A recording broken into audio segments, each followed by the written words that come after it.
Hey guys, today I'm going to tell you how to completely reset your iPhone. If you're using any iPhone and you want to completely reset your iPhone, so let's see how can you do that. First of all, you have to open up your settings. In settings, go for general settings. Simply tap on general and here scroll down and look for transfer or reset iPhone option.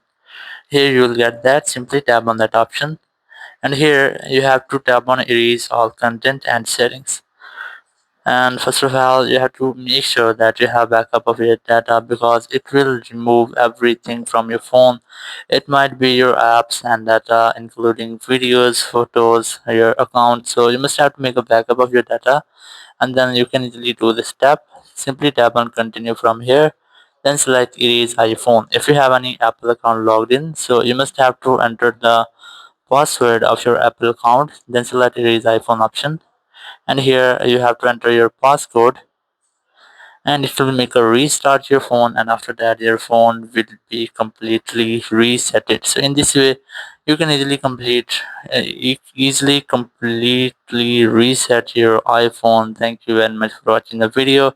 Until next video, bye bye.